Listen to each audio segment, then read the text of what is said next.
আসসালামু আলাইকুম বন্ধুরা, আশা করি সকলে আল্লাহর মতো ভালো আছেন। আমি যদি এখান থেকে আমার উইন্ডোজ ডিফেন্ডারটাকে ওপেন করি, আপনারা এখান থেকে ভাইরাস এন্ড থ্রেট প্রোটেকশনে ক্লিক করে দিবেন। দেখতে পাচ্ছেন এখানে একটা ভাইরাস চলে আসছে।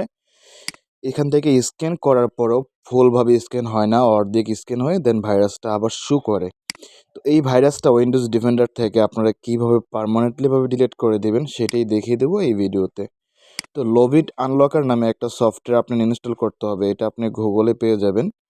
ফ্রিতে ডাউনলোড করে ইনস্টল করে নেবেন। লোভিট আনলকার ওপেন করবেন। ওপেন করার পরে এখান থেকে অ্যাড যে অপশন আছে, অ্যাডে ক্লিক করে দিবেন, ঠিক আছে?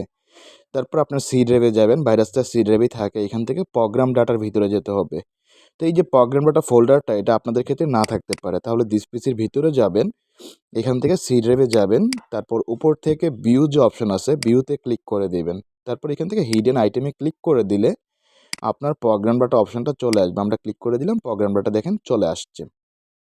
এখন আমরা লোভিট আনলকার গেলাম, এখান থেকে প্রোগ্রাম ডাটার ভিতরে ঢুকবো, তারপর মাইক্রোসফটের ভিতরে ঢুকবো, তারপর এখান থেকে আমরা উইন্ডোজ ডিফেন্ডার যে লেখাটা আছে, উইন্ডোজ ডিফেন্ডার এটাকে খুঁজে বের করবো, ঠিক আছে? উইন্ডোজ ডিফেন্ডার, তারপর এখান থেকে স্ক্যানে ক্লিক করে দেবো, তারপর এখান থেকে আমরা হিস্টোরিতে ক্লিক করে দেবো, ঠিক আছে? তারপর ওকেতে ক্লিক করে দেবো। এখান থেকে আনলক অ্যান্ড ডিলিটে ক্লিক করে দিলে এটা এখান থেকে পার্মানেন্টলিভাবে ডিলিট হয়ে যাবে, ঠিক আছে?